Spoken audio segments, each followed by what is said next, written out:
साल पहले 2005 में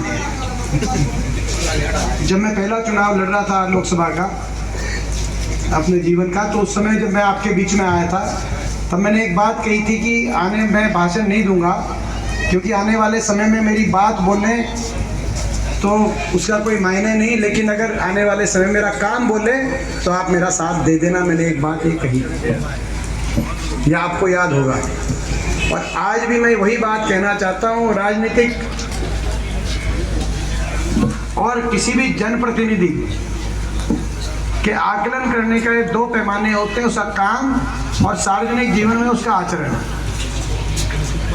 इन दो पैमानों पे किसी को भी तुलना की जा सकती है, किसी का आकलन किया जा सकता है। मेरा काम भी आपके आगे है इन वर्षों का, और मेरा आचरण भी आपके आगे है। मैं आप सब से कहना चाहता हूँ, काम और आचरण के इन पैमानों पे अगर आपकी आत्मा का तराजू ये गवाही दे कि मैं पूरा उतरता हूँ, तो आप मुझे आशीर्वाद, आपका मैं आशीर्वाद मांगता हूँ। और मैं ये विश्वास दिलाता हूँ कि भाई ये आशीर्वाद, आपका आशीर्वाद को मैं खाली हाथ नहीं जाने दूंगा, आपका आशीर्वाद व्यर्थ नहीं जाएगा। आपके आशीर्वाद से आपका खोया हुआ मान सम्मान देश में मैं बढ़ाने का काम करूंगा, और आपके आशीर्वाद से अपने इलाके के रुके हुए विकास को मैं आगे लेके जाने का काम करूंगा। और ये आशीर्वाद केवल एक सांसद बनाने का ये आशीर्वाद साबित नहीं होगा। रोहतक लोकसभा चुनाव की आपकी वोट हरियाणा की 3-4 महीने के बाद की अगली सरकार बनाने की वोट साबित होगी। ये आशीर्वाद हरियाणा का की अगली सरकार बनाने का काम है। यहाँ से जीत के जाएंगे, यहाँ से आपके आशीर्वाद से यहाँ से जो जीत होगी वो चंडीगढ़ की अगली सरकार की नींव, रोहतक में नींव रखने का आप काम करोगे। और यही कारण है कि सारी बीजेपी के निशाने पे पिछली बार भी मैं था और इस बार भी मैं हूँ, और ये सारे पत्रकार यहाँ पे हैं कि जो कहते हैं सारे पत्रकार की ये हॉट सीट है। एक पत्रकारिता का शब्द है हॉट सीट, हॉट का मतलब गर्म पत्रकार। तो भाई गर्मी का और मेरा दूर दूर का कोई संबंध नहीं, मैं सीधा आदमी हूँ, कभी आपने मेरा है, मगर ये इसीलिए हॉट सीट है कि यहाँ अगर पिछली बार हम जीत जाते हैं, जो थोड़ी सी साम दाम दंड भेद का प्रयोग किया, मेरी आत्मा जानती है क्या बनी पिछली बार, लेकिन जो थोड़ी कसर रही, वो जो कसर रही अगर उस समय वो जीत हो जाती तो विधानसभा चुनाव में जो थोड़ी सी सीटों से कांग्रेस और बीजेपी में थोड़ा अंतर रह गया, क्योंकि यहाँ से जब हम हारे तो हमारी हाथ निराशा लगी। बीजेपी अति उत्साहित हो गई, बीजेपी ने 75 पार का नारा दे दिया।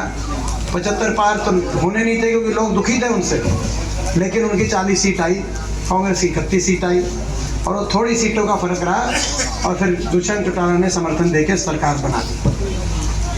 तो इस बार भी यही सीट पूरे देश की और प्रदेश की नज़र इस सीट पे रहेगी, आपकी सीट पे रहेगी। मैं पूछना चाहता हूँ, इस बार कोई कसर तो नहीं छोड़ोगे? और आपने देखा सरकार बदलनी जरूरी है, क्योंकि मैंने जैसे कहा कि यहाँ की जो फैसला है वो हरियाणा की सरकार बनाने का फैसला है, और वो हरियाणा की सरकार बदलना जरूरी इसीलिए है क्योंकि ये जो सरकार साबित रही 10 साल खट्टर सरकार, इस सरकार ने बड़ा नुकसान किया हमारे प्रदेश का। 10 साल की सरकार के बाद आज हरियाणा प्रदेश देश में बेरोजगारी में नंबर 1, हर घर में एक नौजवान बेरोजगार। आज हरियाणा महंगाई में नंबर 1, हर आदमी के घर का बजट बिगाड़ने वाली ये सरकार साबित हुई। आज हरियाणा के अंदर नशे में बढ़ोतरी में देश में नंबर 1। आज ऐसी चीज दूध दही का खाना था ऐसा हरियाणा था, अब नशे में नंबर 1 हरियाणा हो गया। आज हरियाणा अपराध की तरफ हमारा नौजवान दोबारा से गैंग आ गए, जिन गैंगों का सफाया किया था उल्टा सरकार में, आज दोबारा से वो गैंग खड़े हो गए। फिरौतियाँ मांगी जा रही हैं, कोई जेलों से कहीं विदेशों से।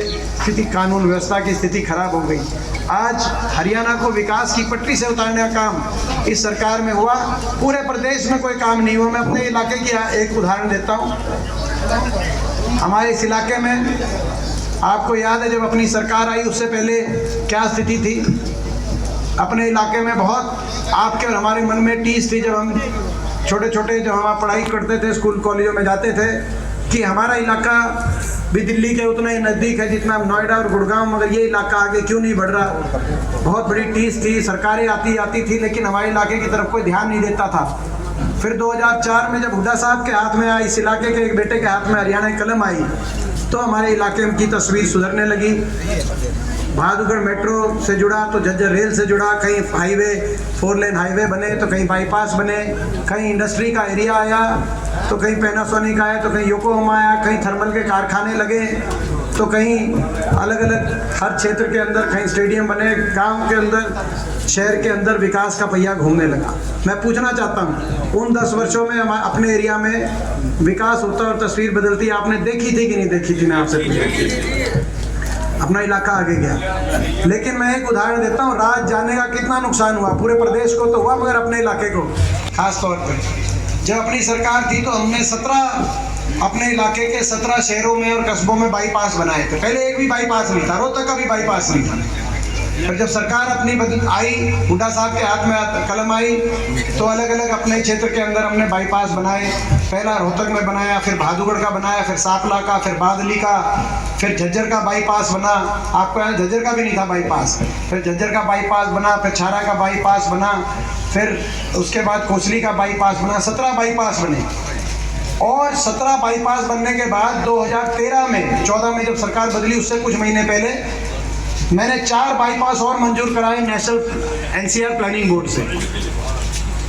ढाकला सुबाना का बाईपास, छूचकवास का बाईपास, मातंग का बाईपास और बेरी का। 17